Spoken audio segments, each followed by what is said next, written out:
Mr. President, I've come to the floor 3 times now to call for the release of the Epstein Files. Earlier today, the House voted to release the full files, and later today, I hope this chamber will do the same. Before we vote, I want us to remember what's really at stake here. This isn't about Democrats versus Republicans. It's about real girls who were hurt, abused, and trafficked by Jeffrey Epstein and the powerful people who surrounded him. One of those girls was Virginia Roberts Giuffre. She was forced to stay silent for years, but today I want to let her speak in her own words. Virginia was just 16 when she started working at Mar-a-Lago, where she met Epstein's recruiter, Ghislaine Maxwell. She writes in her memoir, Maxwell says she knows a wealthy man, longtime Mar-a-Lago member, she says, who's looking for a massage therapist to travel with him. My lack of experience doesn't concern her a bit.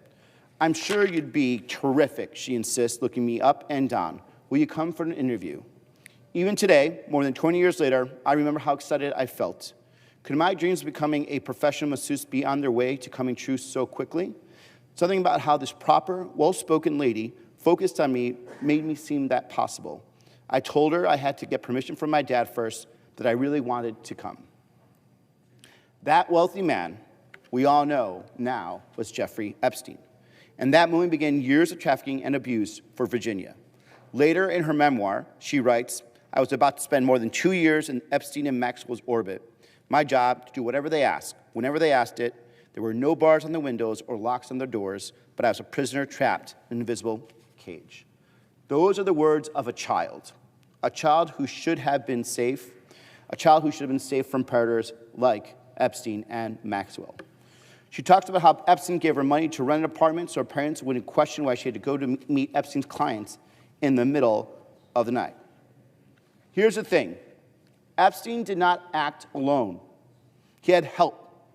And the men who helped him target and abuse young girls and protected him are still out there walking around like nothing happened. This can't just be another news cycle or another Tuesday.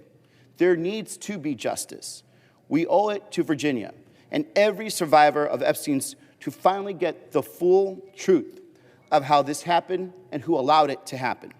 That's why I'm going to again call for the full release of the Epstein Files. Let's bring this evidence out, stop the secrecy, the cover-ups, and the protecting of these elites. The American people deserve the truth, and Virginia deserves transparency, accountability, and healing. At a press conference earlier today, another Epstein survivor said, today we stand in a moment that will decide whether our government belongs to the American people or to those who prey on them.